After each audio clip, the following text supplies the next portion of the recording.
ప్రభునందు ప్రియులారా, ప్రభు యొక్క కృపా సమాధానములు, దైవ ఆశీర్వాదములు దివ్య దేవుడు మనందరికీ మెండుగా ప్రభువు దయచేయును గాక. ఆమేన్. మరి రోజున దైవజనుల యొక్క జ్ఞాపకార్థ కూటము అయినది. అంతేకాక రోజున మరి కానుకల పండుగను కూడా మనము జరుపుకొనిచున్న వారమై ఉన్నాం.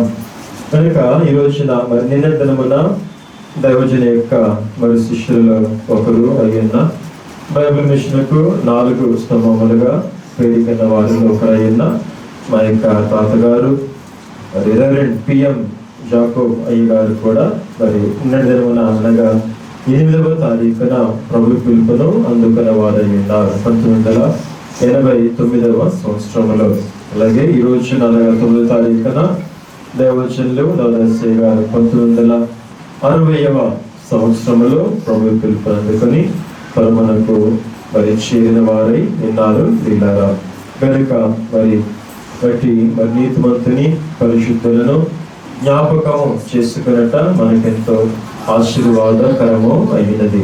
నీతిమంతులు నిత్యమును జ్ఞాపకములో ఉందురు అని వాక్యం చదువుతుంది. నీతిమంతులు నిత్యమును జ్ఞాపకములో ఉందురు. ఒకవేళ మనం మర్చిపోదామని అనుకున్న మరుపు రాని స్థితి. కనుక నీతిమంతులు కొందరి పేరు తలంచుకుంటే ఆసక్తి పుట్టిస్తుంది, కొందరి పేరు తలంచుకుంటే మరి వినడానికి లేక తలంచుకోవడానికి ఇష్టము ఉండదు. కానీ మరి నీతిమంతులనైతే అలాగనే కాదు, మరలా ఒకసారి చెప్పుకున్నా ఇంకను వినాలి, చెప్పుకోవాలని అనుకుంటూ ఉంటాం. ఎందుకనగా అటు రీతిగా నీతిమంతులను జ్ఞాపకం చేసుకున్నట దేవుడు మనకు దీవెన కర్మగాను హర్షకరముగాను మనకు ఆయన అనుగ్రహింపచేసిన వారే విన్నారు. దైవజనునికి దేవుడు ఇచ్చిన ఒక గొప్ప మరి వరములలో ఒక గొప్ప వరము సర్వ వ్యాపకత్వ వరము అయినది. సర్వ వ్యాపకత్వము అంటే ఏమిటి? ఒకసారి ఒక భక్తురాలు, దైవజనుని ఎరిగిన భక్తురాలు, ఆయన అంటే ఇష్టము లేని భక్తురాలు ప్రభువుని పిలువగా ప్రభు వచ్చి మాట్లాడి ఆమెకు గుండె నుంచి వెళ్ళిపోతుండగా కూడా ప్రభుతో పాటు ఒక వృద్ధులు ఉన్నారంట.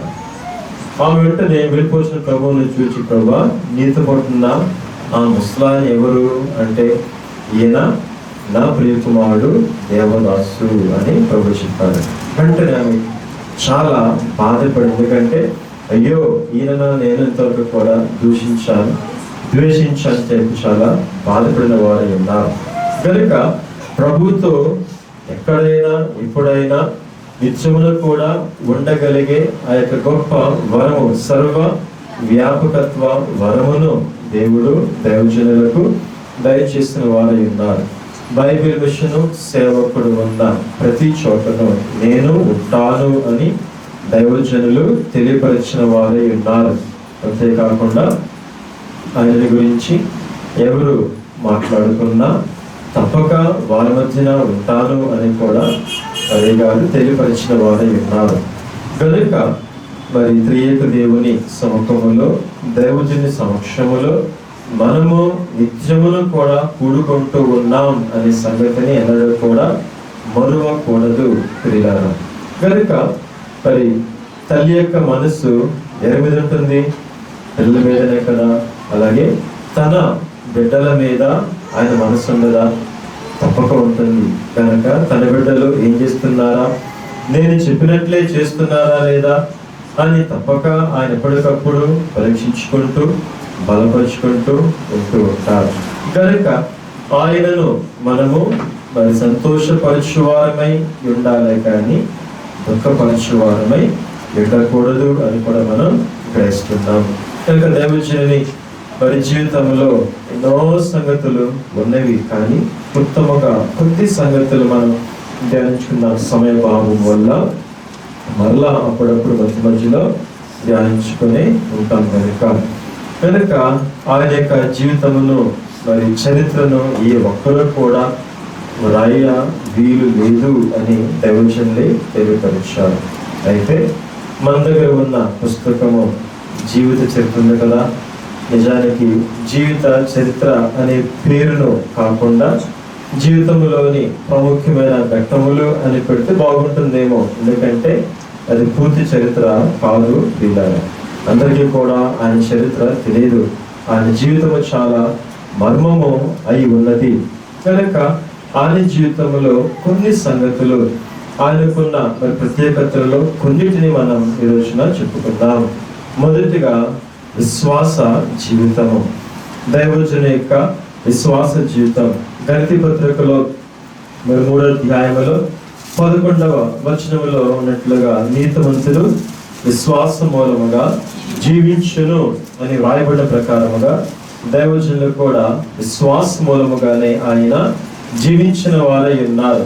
ఎన్నడూ ఈ ఒక్కరిని కూడా చేయి చాపి కానీ మాటమాతుగా గ్రంథాన్ని కూడా అడగకుండా ఆయనకు అవసరమైన సమస్తమును కూడా ప్రభు మీదనే పూర్తిగా ఆనుకొని ప్రభు వద్ద నుంచి ఆయన అన్నిటినీ కూడా అందుకునే వారై ఉన్నారు. కనుక విశ్వాసము అనేది మనకు అన్ని కూడా సమకూడినప్పుడు, చేతిలో సమృద్ధిగా ఉన్నప్పుడు, లేక రిజర్వ్ అమౌంట్ ఉన్నప్పుడు, బ్యాంకులో బ్యాలెన్స్ ఉన్నప్పుడు, అన్ని ఉన్నప్పుడు విశ్వాసం ఉండుట సులువే. కానీ ఏమీ లేని పరిస్థితుల్లో విశ్వాసముతో జీవించడం అనేది చాలా కష్టం. విశ్వాస జీవితం అంటే ఏంటి? విశ్వాస జీవితం అంటే దేనికి కూడా మరి మనుష్యులపై ఆధారపడకుండా కేవలం దేవుని మీద మాత్రమే ఆధారపడుట. మన యొక్క అక్కరలు మనుష్యులతో చెప్పుకొనకుండా దేవునితోనే చెప్పుకొనట.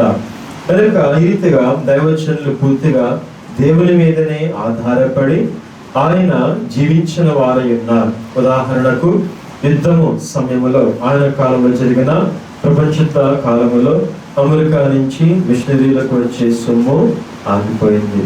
ఆ కాలంలో దైవజనుని దగ్గర బోర్డింగ్ స్కూల్ ఉండేది. ఆయనలో వాటికి ఉండేవారు కనుక పిల్లలు మరి వారికి ఆహారము అన్ని కూడా పెట్టడము మరి ఈయన యొక్క మరి బాధ్యత. కనుక అట్టి సమయంలో అనేక మంది సేవకులైన వారు వచ్చి మిషనరీల దగ్గర మరి సొమ్ము తీసుకునే వారు కానీ దైవజనులు కూడా సొమ్మును తీసుకొనలేదు. కానీ తన విశ్వాస ప్రార్థన జీవితం ద్వారా వారిని పోషింప చేసిన వారై ఉన్నారు. కనుక మిషనరీలు ఒక చక్కని మాట ఉన్నారు, విశ్వాస జీవితం అంటే అయ్యగారిదే, దేవదాసుదే అని ఆ కాలంలో వారు అనిన వారు ఉన్నారు. కనుక ఈ రీతిగా ఎట్టి క్లిష్టమైన పరిస్థితులలోనూ కూడా మనుష్యుల వైపు చూడకుండా విశ్వాసముతో దేవుని మీదనే ఆనుకునే పద్ధతిని దేవుడు బైబిల్ వారమైన మనకు నేర్పించిన వారు ఉన్నారు. ఇట్టి విశ్వాస జీవితపు పద్ధతి మరి మీ జీవితంలోనూ కూడా కనబడుతూ ఉందా? దౌర్జన్యాలు కదా, పనివారికి నేను జీతము ఇవ్వగలను, కానీ ఇస్తే వారు నాపై ఆధారపడతారు, వారు దేవునిపై ఆధారపడాలి అని చెప్పి ఆయన వద్ద ఉన్న సేవకులైన వారికి మరి అప్పుడే కాదు ఇప్పటికైనా కూడా అదే పద్ధతి. ఎవరికి కూడా జీతములు లేవు. ఆ కాలంలో మా తాతగారు వారు మొదటి తరం దైవజనుని యొక్క మరి మొదటి తరము కాలంలో చూసినప్పుడు తినడానికి ఆహారం ఉండేది కాదు. పిల్లల్ని పంపించడానికి స్కూల్స్లో కూడా జాయిన్ చేసుకునే వాళ్ళు కూడా కాదు. వివాహం చేయడానికి ఎవరు కూడా పిల్లలను ఇచ్చేవారు కాదు. చనిపోతే సమాధి చేయడానికి సమాధుల్లో కూడా స్థలము ఇచ్చేవారు కాదు. ఉద్యోగములకు చేయడానికి ఎవరికి అవకాశము ఉండేది కాదు. కేవలం బైబిల్ మిషన్ను స్థాపించిన దైవజనుని హత్తుకొని దైవజనునితో పాటు ఉన్నందువల్ల, మిషన్లో కొనసాగుతూ ఉన్నందువల్ల, కనుక అలాంటి పరిస్థితులలో మరి సొమ్ము ఇవ్వను, జీతము ఇవ్వను అంటే పూర్ణవారు ఏమనాలి చెప్పాలి. యేసయ్యను యోహాను గ్రంథంలో చూసినప్పుడు యేసయ్యను సైతం చాలా మంది వెనకెళ్ళిపోయారు. కనుక అలాంటి కాలంలో నమ్మకముగా పట్టుకొని ఉన్న కుటుంబంలో బిడ్డలు చనిపోయినా కానీ దైవజనుని బైబిల్ మిషన్ను విడిచిపెట్టలేదు.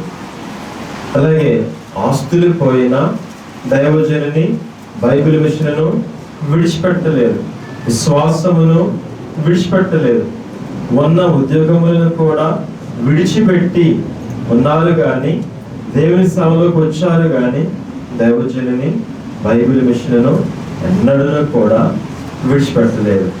కనుకనే ఈ రోజున దేవుడు మరి మమ్మల్ని రీతిగా నడిపించు ఉన్నవారు ఉన్నారు. కనుక మరి అవసరమైనది చెప్పండి, ఆస్తులు కాదు, ధనము కాదు, పేరు కాదు, జీవము కాదు, ఏం కావాలి? ఏర్పాటు బైబిల్ మిషన్ కావాలి, దైవజనులు కావాలి. ఈ రోజున బైబిల్ మిషన్లోకి వస్తే బాగా సంపాదించవచ్చంట. కాదు, వచ్చిన వారికి చాలా దీవెన ఉంటుందంట. నిజమే, దీవెన ఉంటుంది.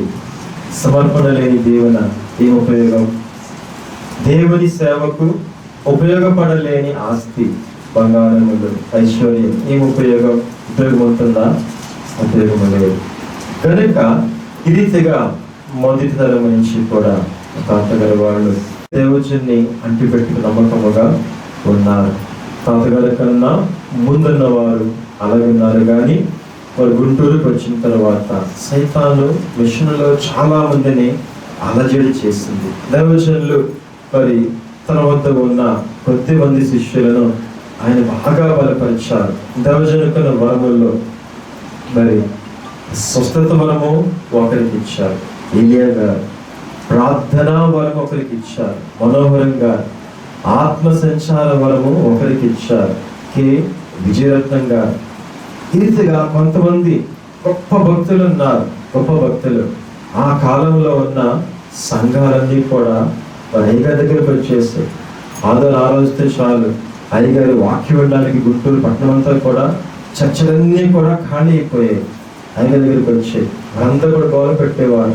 అప్పుడు సోమవారానికి స్వస్తిష ప్రార్థన మార్చిన వారే ఉన్నారు. కనుక ఆ కాలంలో ఎంతో చక్కగా జరుగుతుండేది. విజయరత్నం గారు అయ్యగారితో పాటు ఆయనతో కూడా మరి హేడస్లోనికి వెళ్ళి బోధ చేసి వచ్చేవారు. ఆయనను చూస్తే దేవదూతను చూచినట్టే ఉండేది అని అందరూ కూడా అనుకునేవారు. అలాగే మరి ఈయన గారు ఉండేవారు. ఆ కాలంలో ఆయన స్వస్థత కూడా పెడితే చెయ్యి పెట్టి అలా పెడితే కింద నుంచి వెళ్ళిన ప్రతి ఒక్కరికి కూడా స్వస్థత పొందేవారు. ఆ కాలంలోనే 25,000 మందికి పైగా మరి జనములు వచ్చి సభల్లో పాల్గొని స్వస్థత పొందేవారు. కనుక అట్టి గొప్ప గొప్ప భక్తులతో కూడా ఉన్నారు. కానీ వారందరినీ కూడా సైతాను పడుతుంది, వారందరినీ దూరం చేసింది.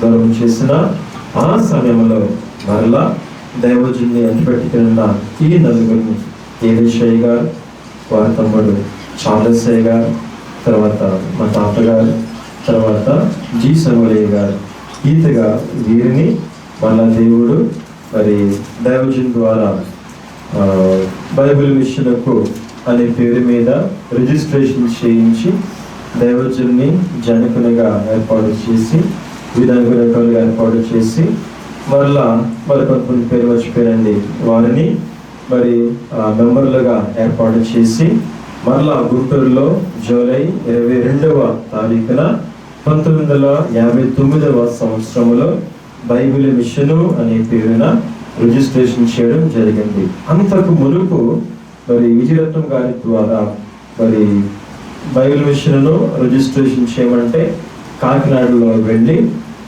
ఇండియా అనే పేరు చేర్చి రిజిస్ట్రేషన్ చేస్తారు. అది దేవుని ఏర్పాటు కాదు. కనుక అయ్యగారు ఎప్పుడు అన్నారు, అసలైన బైబిల్ మిషన్ వస్తుంది అప్పుడే అన్నారు. అందుకు తగినట్టుగానే 59వ సంవత్సరంలో దాదాపు 21 సంవత్సరములు అయిన తరువాత అసలైన బైబిల్ మిషన్ వచ్చింది. అందులో మా తాతగారు కూడా మరి అధికారిగా మెంబర్గా ఏర్పాటు చేయబడిన వారు ఉన్నారు. యాదృచ్ఛికమో ఏమో తెలియదు, మరి ఆ రోజు నా పుట్టినరోజు జూలై 22వ తారీఖున అదే రోజున రిజిస్ట్రేషన్ చేయబడింది. అదే రోజున దేవుడు నన్ను ఈ లోకానికి పంపించారు. కనుక నేనంతో ధన్యుని నేను అనుకుంటూ ఉన్నాను. కనుక ఈ రీతిగా అయ్యగారిది విశ్వాస జీవితం, ఇంకా గొప్ప పట్టుదల కలిగిన జీవితం. చెప్పాను కదా, మరి తాతగారు వాళ్ళు వాళ్ళందరూ కూడా బంధువులనైనా విడిచిపెట్టేస్తారు, ఆస్తులనైనా విడిచిపెట్టేస్తారు, రక్త సంబంధులనైనా విడిచిపెట్టేస్తారు. ఆహారం లేకుండా రోజు తరబడి అయినా కానీ వారు ఉన్నారు. కానీ బైబిల్ మిషన్ మాత్రం వారు విడిచిపెట్టలేదు. దైవజన్ని వారు ఎన్నడూ కూడా విడిచిపెట్టలేదు అని మీకు తెలియపరుస్తున్నాను. దానిని బట్టి ఈ రోజున మనం దేని కొరకు బైబిల్ మిషన్లో ఉన్నామో అది మనం జ్ఞాపకం తెచ్చుకోవాలి, ఆలోచించుకోవాలి. దీవెన కొరక, లేక ఈ లోకములో కావలసిన వాటి కొరక, లేక దేని కొరకు మనం బైబిల్ మిషన్లో ఉన్నాం, దేని కొరకు దైవజనుల గురించి చెప్పుకుంటున్నాం, దేని కొరకు ఆయన వెంబడిస్తూ ఉన్నాం. దేని కొరకు? లోకములో ఉన్న వారికి కూడా ఉద్యోగాలు, ఆస్తులు, అంతస్తులు అన్ని ఇస్తారు దేవుడు. కానీ బైబిల్ మిషన్లకు ఉన్న ప్రత్యేకత ఏమిటనగా కేవలం రెండవ రాకడ అంతస్తు అయ్యున్నది పిల్లలు. రెండవ రాకడ అంతస్తు కనుక ఆయా సమయాల్లో దేవుడు భక్తులైన వారిని ఏర్పరచుకొని వారి ద్వారా తన కార్యములు జరిపించారు. ఉదాహరణకు అబ్రహాము గారి ద్వారా ఏర్పాటు జనాంగమునైనా మరి ఏర్పాటు చేసుకున్నారు. మోషే ద్వారా ప్రజలను ఐగుప్తు నుంచి విడిపించి వారికి వాక్యమును అందించారు. అలాగే దావీదు ద్వారా మరి దేవుడు తన రాజ్యమును స్థిరపరిచిన వారు ఉన్నారు. అలాగే మన కాలములో దైవజనుని ద్వారా లోకమును మరి సంఘమును రాకడ కొరకు సిద్ధపరచుటకు ప్రభువు పూనుకొనిన వారై ఉన్నారు. కనుక నేడును యూదులు ఏమంటారు? అబ్రహాము మా తండ్రి అంటారు, మోషే మా ప్రవక్త అంటారు, దావీదు రాజ్యము మాది అంటూ ఉంటారు. కనుక వారు అబ్రహాము తలంచుకోగా, వారు మోషేను తలంచుకోగా, దావీదును భక్తులను స్మరించుకోగా, మనము దైవజనుని పేరును స్మరించుకుంటే ఏమి తప్పు? తప్పుతుందా? లేదు కదా.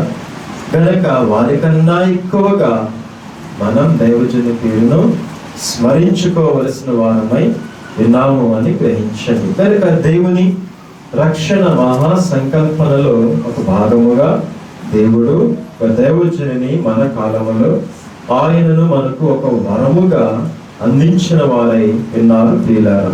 కనుక మరి రాకడ పని నిమిత్తమై ప్రభువు దైవజనుని ఈ లోకములకు పంపించిన వారై ఉన్నారు. రెండవ రాకడ అనేది ఒక బండి అయితే దానికి మరి ఈ యొక్క ఇంజిన్ డ్రైవర్గా ప్రభువు ఉన్నారు. సంఘము బైబిల్ మిషన్ సంఘము పెట్టెలుగా ఉన్నారు. అయితే గాడ్ ఎవరు? మన యొక్క దైవజనులు, దేవదాసయ్య. మరి ఎందుకు అనగా గాడ్ చేతులు ఏముంటుంది? గాడ్ చేతులు ఏముంటుంది? జెండా ఉంటుంది. మన కాంగ్రెస్ టార్చ్ ఉంటుంది. ఇంకేముంటుంది? దాంతోపాటు మీకు బాగా తెలుస్తుంది డ్రైవర్ కాబట్టి. దాంతోపాటు ఇంకేముంటుంది అనగా బ్రేక్ ఉంటుందమ్మా. చెప్పారు ఎప్పుడైనా? బ్రేక్ కూడా ఉంటుంది. బ్రేక్ వేస్తే చాలు, గాడ్ బ్రేక్ వేస్తే చాలు, బండి కూడా ఆగిపోతుంది. మళ్ళా ఇంజనీర్తో మాట్లాడిన తర్వాత, గాడితో మాట్లాడిన తర్వాత అప్పుడు మళ్ళా ముందుకెళ్తుంది.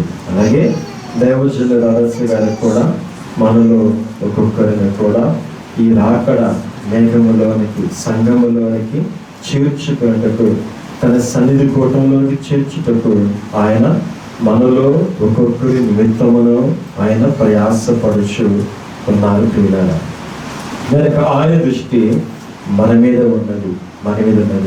కనుక మరి దైవజనులు నిత్యములు కూడా రాకడ పని మీదనే ఉన్నారు అని మనం మరి గ్రహించవలసిన వారమై ఉన్నాం. మనమైనా మన యొక్క సొంత పనులు ఉంటామేమో, కానీ ఆయన నిత్యములు కూడా బైబిల్ మిషన్ పనిలో ఉన్నారు అని గ్రహిస్తున్నాం.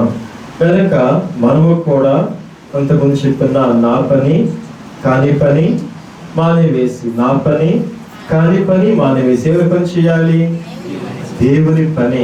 ఈ కాలంలో దేవుని పని అనగా బైబిల్ మిషన్ పని, రాకడ పని అయి ఉన్నది కనుక ఆ రాకడ పనిలో ప్రతి ఒక్కరూ కూడా మునగవలసిన వారమై ఉన్నాం అని గ్రహించండి.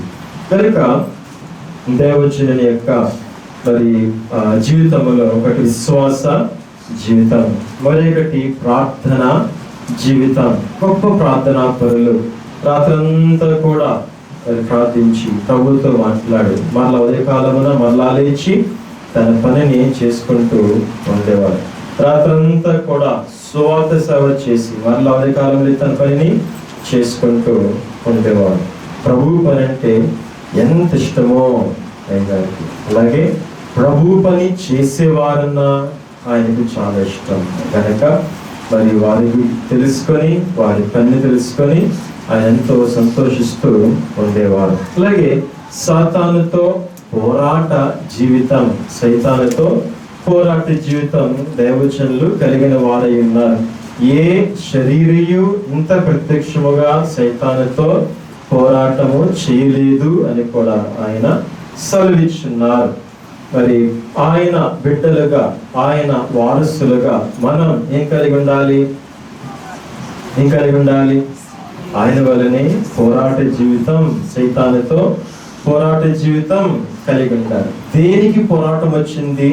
సైతానికి అయ్యగారికి వచ్చిన. దేనికి వచ్చిందంటే సైతాను అయ్యగారికి మాట ఉంది కదా, నీవు ఇతర మిషన్ల వల్లే, ఇతర భక్తుల వల్లే నీ పని నువ్వు చేసుకోవచ్చు కదా, నీ భక్తి నీవు కొనసాగించుకోవచ్చు కదా, నీ ప్రార్థనా జీవితం నీవు కొనసాగించుకోవచ్చు కదా, సన్నిధి అంటావెందుకు, సన్నిధి కూటం పెడతావెందుకు, సన్నిధిని గురించి అందరికీ కూడా చెబుతావెందుకు, నీ పని నువ్వు చేసుకుంటే అందరిలాగానే నీకు ఈ కష్టాలు, ఈ శ్రమలు, ఈ ఇబ్బందులు, ఈ రోగాలు ఉండవు కదా.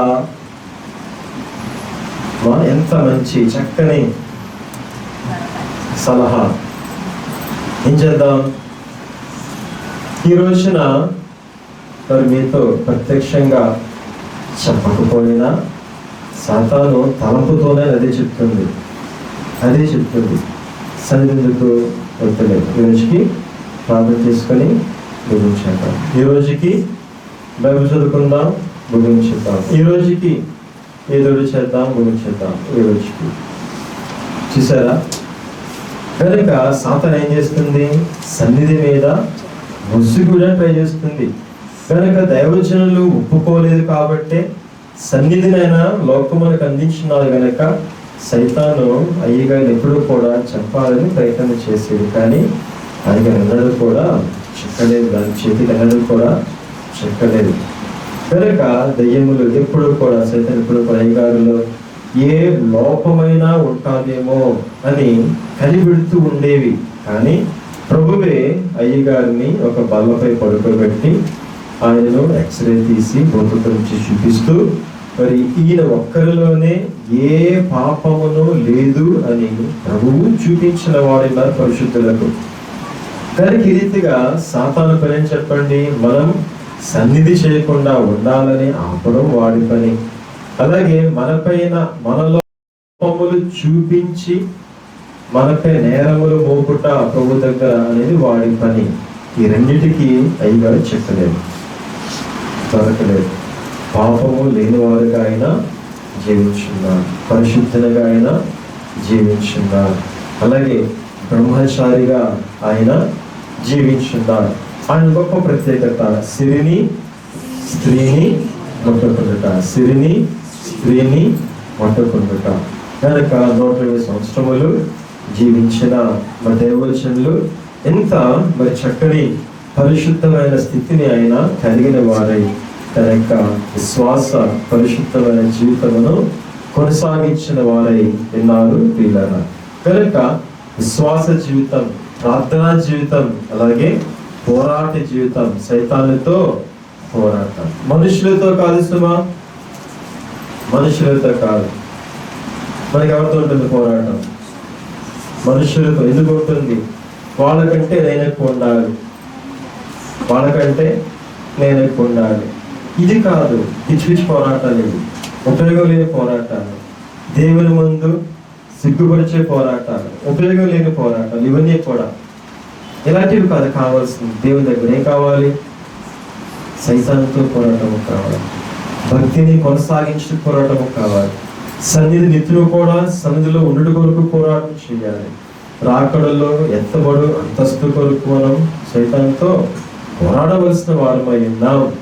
కనుక దైవజనుడు ఆయన జీవితం, ఆయన పోరాటం, ఆయన మాట సమస్తమును కూడా మనకు గొప్ప మాదిరిని చూపిస్తూ మనకు దిశా నిర్దేశమును చేయించు ఉన్నవి ప్రియులారా. కనుక కె విజయరత్నం గారు వచ్చి పెంతెకొస్తులో మిషన్లో ఒక దొరగారి దగ్గర బాప్తిసం పొందుకొని ఉన్నారు. వెంటనే ప్రభు అయ్యగారు చెప్పారు, విజయరత్నం మిషన్లో నుంచి బయటకు వెళ్ళిపోయారు. ఆయననేమో అయ్యగారు విశ్వాస పుత్రునిగా పెంచారు, సొంత బిడ్డలుగా పెంచి వివాహము చేసి ఎంతో చక్కగా మరి పెంచారు, ప్రేమించారు. ఆయనేమో ఇలాగ చేశారు. కొద్ది రోజులకి అయ్యగారి దగ్గరికి గుంటూరు వచ్చారు.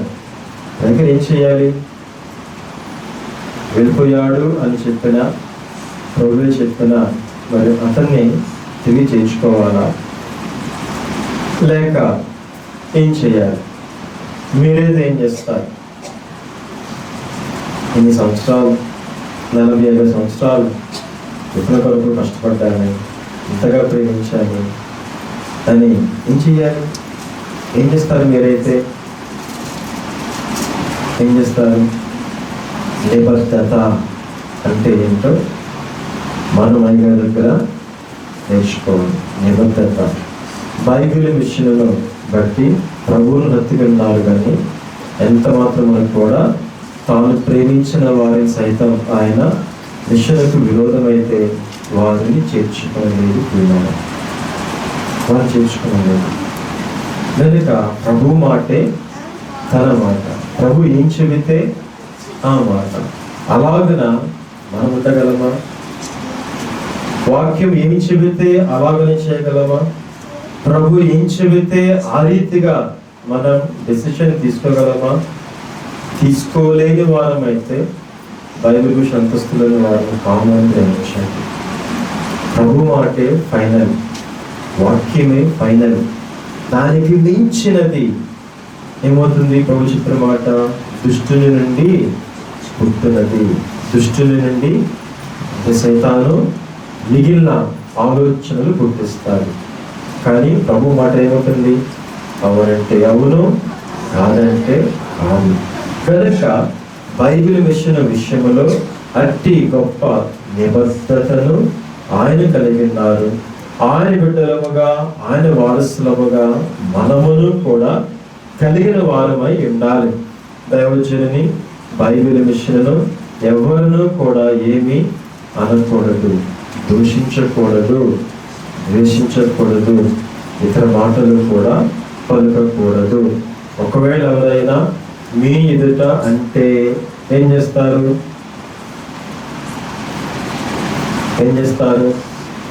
దేవుడే చూసుకుంటారు. మీరు నన్ను వదిలేస్తారా? ఒక ఆమె ఇలాగే చేసింది, ఒక సన్నిధి పరురాలు ఇలాగే చేసింది. వాళ్ళ కొడుకు, ఇంట్లో సొంత కొడుకే మరి బైబిల్ అంటే ఇష్టం ఉండేది కాదు, అయ్యగారంటే ఇష్టం ఉండేది కాదు, ఏదో ఒకటి ఉండేవాడు. ఏమనకుండా ఊరుకుంటూ ఉండేది. రోజు అలాగే బయటకు వెళ్ళాడు, హఠాత్తుగా భార్య గురించి చనిపోయాడు. దైవజనులు అంటే ఎంతో గొప్ప శక్తి కలిగిన వారు. కనుక ప్రభువు ఊరుకోరు. ప్రభువులకు ఇష్టమైన ప్రియమైన బిడ్డ కనుక ఊరుకోరు. బాబాయ్ గారు కూడా ఒక సాక్ష్యం చెప్పారు. హాస్టల్లో ఉన్నప్పుడు మరి అయ్యగారిని ఒక అతను, ఒక కుర్రవాడు తిడుతుండేవాడు అంట. ఏ ప్రశ్న ఉండేది కాదంట. అయ్యగారు రాసిన పుస్తకం ఫ్రంట్ పేజ్ అయ్యగారి ఫోటో పేరు తీసేసి ఇచ్చారంట. అయ్యగారు బాబాయ్ గారు ఇస్తే చక్కగా చదివి, ఇది చాలా బాగుంది, ఎవరు రాశారు ఇది అని అడిగారంట. మనిషి అయితే ఇష్టం ఉండదు, కానీ ఏమి ఇష్టము? రాతలైతే ఇష్టం. చివరికి ఆయన అలాగే చదువుతుండగానే చనిపోయాడు. కనుక గమనించినడు కూడా దైవజనుని ద్వేషించేవారముగా ఉండకూడదు అని మీకు తెలియపరుస్తున్నాను. ఒకవేళ ఎవరైనా మరి అలాగని చేసిన వారిని సరి చేయండి, కానీ వదిలివేయవద్దు అని మీకు సలహా ఇచ్చుచున్నాను. దానికి రీతిగా మరి బైబిల్ మిషన్ కొరకు ఆయన వృద్ధాప్యంలో ఉన్న, అనారోగ్యంలో ఉన్న, ధర్మ లేకపోయినా, జన సహాయం లేకపోయినా, మరి ప్రభు యొక్క మాటను బట్టి ఆయన వృద్ధాప్యంలో ఉన్న ఆ సమయంలో దాదాపు 98 ఏళ్ల వయస్సులో మరి ప్రభు మాట నెరవేర్చుటకు ఆయన లోతుల మిషన్లో నుంచి వృద్ధాప్య సమయంలో బయటికి వచ్చిన వారే ఉన్నారు. బైబిల్ మిషన్ను స్థాపించిన వారే ఉన్నారు. అయ్యగారు కూడా మరి ఆహారం లేని పరిస్థితుల్లో 3 రోజులు అలాగే ఉన్న స్థితులు కూడా ఆయనకు ఉన్నాయి. ఎందుకు ఆ వయస్సులో? ఎందుకు అనుకుంటారేమో, ప్రభు చెప్పిన పని కొరకు. అలాగే మరి ఆయన బిడ్డలముగా మనమును కూడా, మనలోను అదే వారసత్వం, అదే భక్తి వారసత్వం, అదే శ్వాస వారసత్వం, అదే ఆత్మీయ వారసత్వం, అదే నిబద్ధత కలిగిన వారసత్వం మనములను కూడా కలిగి ఉండాలి ప్రియులారా. ఆయన కాలంలోనే అన్ని ఖండాలకు కూడా కోట్లు లెక్కలేనన్ని కోట్లాది ప్యాంప్లెట్స్ పంచిపెట్టిన వారే ఉన్నారు. లోకమంతటికీ కూడా బైబిల్ మిషన్ గురించి ఎప్పుడో ఆయన ఉన్నప్పుడే అందరికీ కూడా ప్రకటించారు, అందరికీ కూడా పంచిపెట్టించారు. చూసారా? మరి నేడు మనం ఇప్పుడు అన్నీ ఉండి కూడా ఏమీ చేయలేకపోతున్నాం. అన్నీ ఉన్నాయి, కానీ మిషన్ కొరకు ముందుకు రావడానికి ఏమీ కూడా మరి లేవనట్టుగానే మనం ఉంటూ ఉన్నాం. గమనించండి. కనుక పైలోకం నుండి వచ్చిన బైబిల్ మిషన్ను ఎత్తి చూపము. కనుక అన్నిటిలోనూ కూడా ఆయన మరి ప్రభువును చూపించుచూ ఉండేవారు. తన పేరును ఎన్నడూ కూడా మరి చూపించుకునేవారు కాదు. మరి బైబిల్ మిషన్ను అందుకున్న తర్వాత కొద్ది కాలానికి బైబిల్ మిషన్ ఎత్తి చూపించమని అయ్యగారి పేరును కూడా కలిపి పెట్టమని చెప్పేందుకే దేవుడు బైబిల్ మిషన్ను బయలుపరిచిన ఎం దేవదాసు అని పత్రికల క్రింద రాసుకునేవాడు. అయినా కదా, ఇది నా నైజమునకు విరుద్ధము అయినను ప్రభు చెప్పారు కనుక చేస్తుండేవారు. దేవుడు బైబిల్ మిషన్ను బయలుపరిచిన ఎం దేవదాసు. మరి మనము నన్ను చూడాలి, నన్ను మెచ్చుకోవాలి, నన్ను అందరూ కూడా హైలైట్ చేయాలి. నేను, నా కుటుంబం, నా పిల్లలు, మా వాళ్ళని మనం అనుకుంటూ ఉంటాం. చూసారా? మన నైజం ఎలా ఉంది? దైవజని నైజం మనము కలిగిన వారమై విన్నట్లయితే దేవుని మహిమ కొరకే నిత్యమును కూడా మనం రాకులాడు వారమై వింటాము ప్రియులారా. కనుక దైవజనుని నిత్యము కూడా మనం జ్ఞాపకం ఉంచుకున్నట్ట మాత్రమే కాదు, కానీ ఆయన యొక్క మాటల ప్రకారం మరి మనము నడుచుకునవలసిన వారమై ఉన్నాం. ఇంకా ఆయన గొప్ప ప్రత్యక్షతలు కలిగిన ధన్యజీవి. ప్రత్యక్షతలు అనగా బైబిల్లో ఏమైతే ప్రత్యక్షతలో సమస్తమును కూడా దైవజనునికి ప్రభువు అందించిన వారై ఉన్నారు.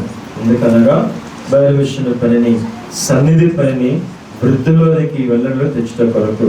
కనుక ఈ కాలంలో నేడును కూడా అనేకులు అంటుంటారు కదా, దేవుడు కనబడరు, దేవుడు మాట్లాడరు. ఆయన చెప్పాల్సిన సంగతులన్నీ కూడా ఎప్పుడో ముందుగానే బైబిల్లో రాసి ఉంచారు అంటూ ఉంటారు. అది తప్పు. నేడును కూడా ప్రభు కనబడతారు, ప్రభు మాట్లాడతారు. బైబిల్లో అద్భుతములు నేడును కూడా జరుగుతాయి. ఆ యొక్క వరములు ఆది అపొస్తలులకే కాదు, నేడును కూడా ప్రభువు అందరికీ కూడా ఇస్తారు అని చెప్పడానికి, రుజువు చేయడానికి మరి దేవుడు దైవజనుని బలపరిచే రీతిగా మన ముందు ఒక గొప్ప మాదిరిగా నిలవబెట్టిన వారై ఉన్నారు కనుక మరి నాకు కనబడితే చాలు అని మనం అనుకోవచ్చు. కానీ ఎక్కడ ఉన్నారు? దేవా నాకు కనబడము, అందరికీ కనబడము. దేవా నాతో మాట్లాడము, అందరితోనూ మాట్లాడము అని ఆయన చూచి, ఆయన మాట్లాడి, ఆయన విని అందరికి కూడా అట్టి అనుభవం మరి సంపాదించుకొనవలెనని లోకమంతటికి కూడా ఈ గొప్ప ప్రార్థన, సూక్ష్మ ప్రార్థన, పరలోకపు ద్వారమును తెరవచేసే ప్రార్థన దైవజనులు నేర్పించిన వారే ఉన్నారు గనుక రోజు ఇది మీరు చేస్తున్నారా? ఒకటో రెండో, ఒకరో ఇద్దరు ముగ్గురు అంటున్నారు, నలుగురు మిగిలిన వారి సంగతో దేవా నాకు కనబడము చెప్పడమ్మా. ఎప్పుడైనా దేవా నాకు కనబడము, నాతో మాట్లాడము. దేవా అందరికీ కనబడము, అందరితో మాట్లాడము.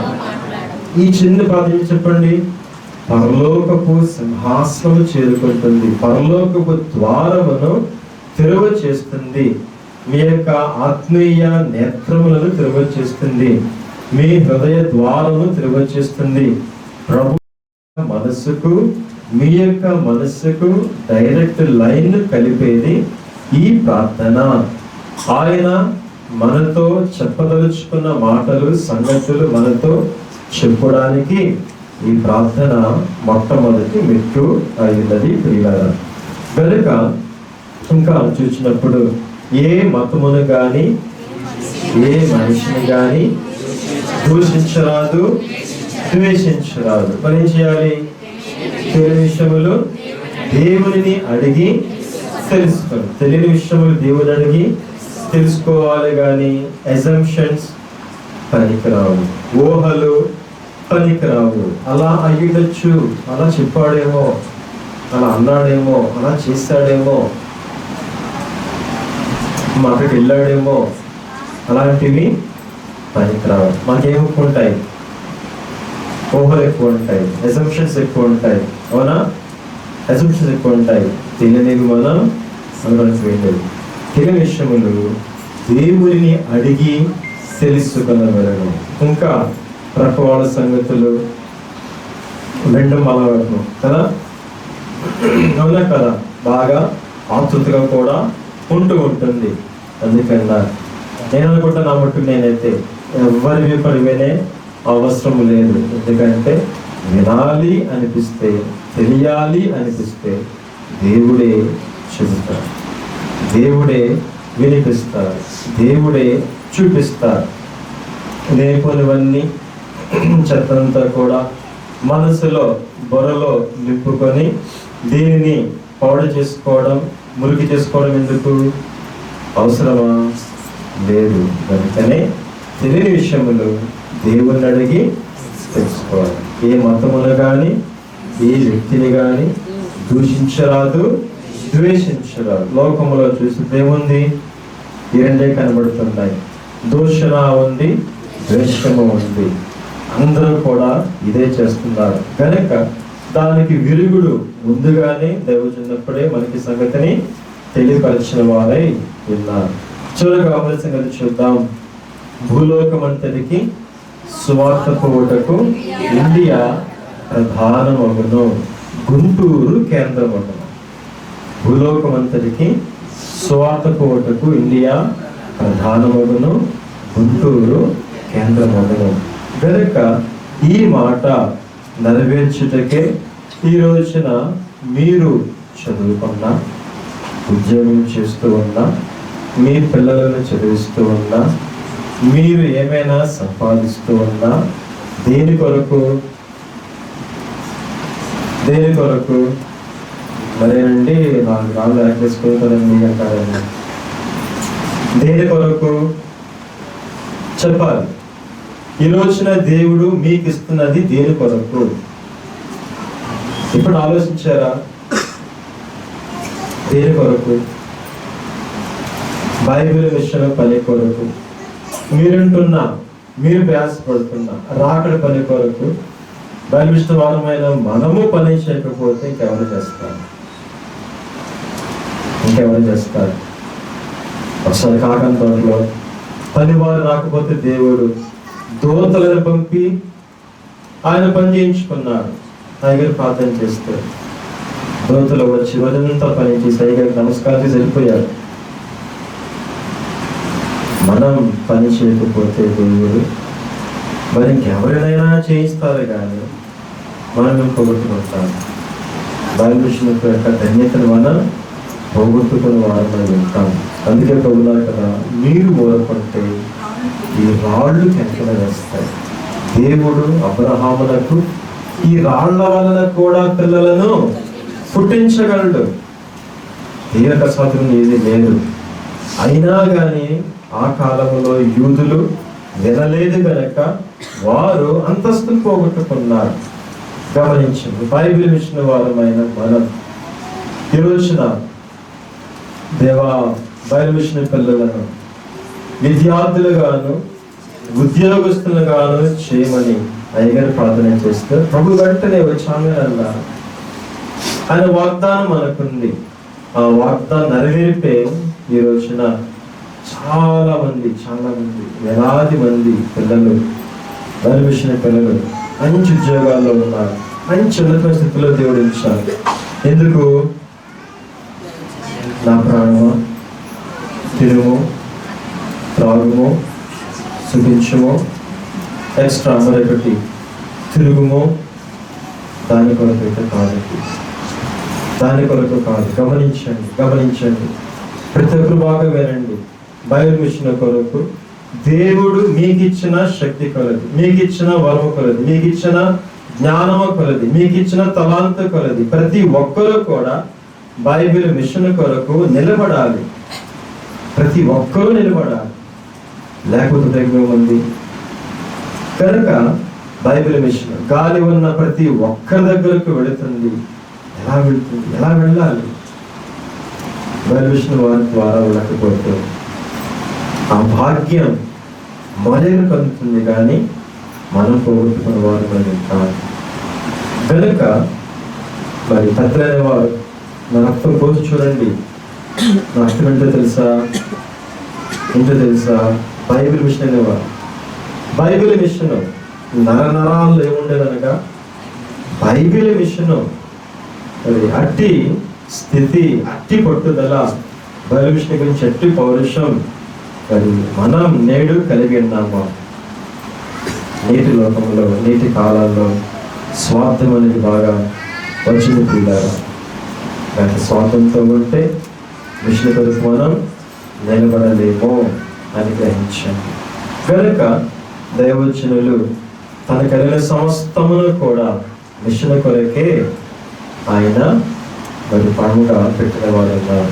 ఆ కాలంలోనే మరి మిషన్ను స్థాపించినందుకు దైవజనుల మీద ఎంతో మంది భయంకరమైన రాతలు రాసి, ప్యాంప్లెట్స్ వేసి, బుక్లెట్స్గా రిలీజ్ చేసి ఆ కాలంలోనే క్రైస్తవ లోకానికి చాలా మందికి అందించారు. లేకపోని నిందలన్నీ వేస్తారు. ఎందుకు చెప్తున్నారంటే ప్రభువును ఏమన్నారు? దైవం పట్టిన వాడు అన్నారు, బయజీవులు అన్నారు, దానికి అధిపతి అన్నారు. అవునా? అయ్యగానే కూడా అలాగే అన్నారు. మరి నేటి కాలంలో కూడా అనేక భక్తులను అలాగంటూ ఉంటారు. అలాగే అన్నారు. ఇంకా మీరు కూడా నమ్మకముగా బైబిల్ మిషన్ కొరకు నిలబడితే మిమ్మల్ని కూడా అంటారు. ఏం చేద్దాం? అనిపించుకుందామా?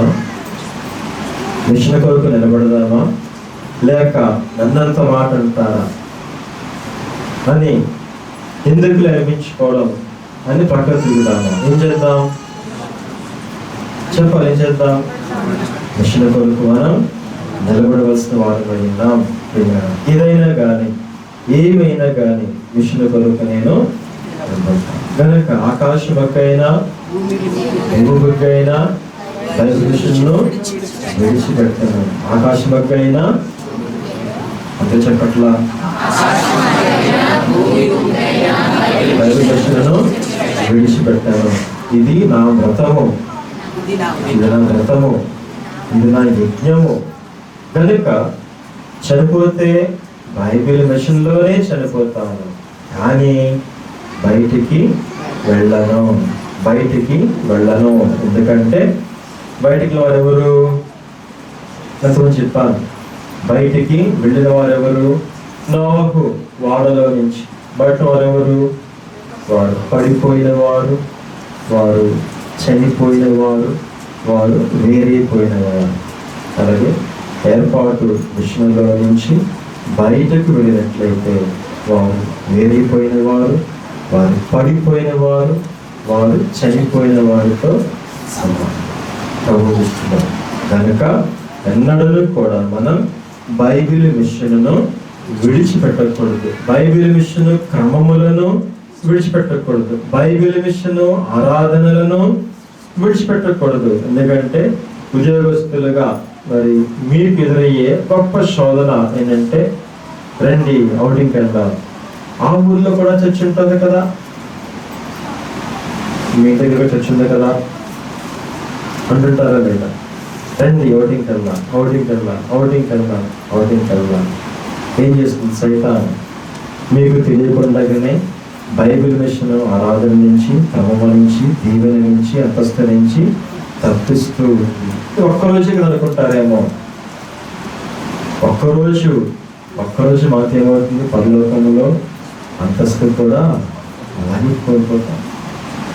కనుక గమనించండి, బైబిల్ మిషన్ కొరకు ఈ రీతిగా ఆ కాలంలో వారు ఉన్నారు. మరి నేడు మనమును కూడా ఆయన యొక్క అడుగుజాడలలో మనమును కూడా నడవవలసిన వారమై విన్నాం ప్రియులారా.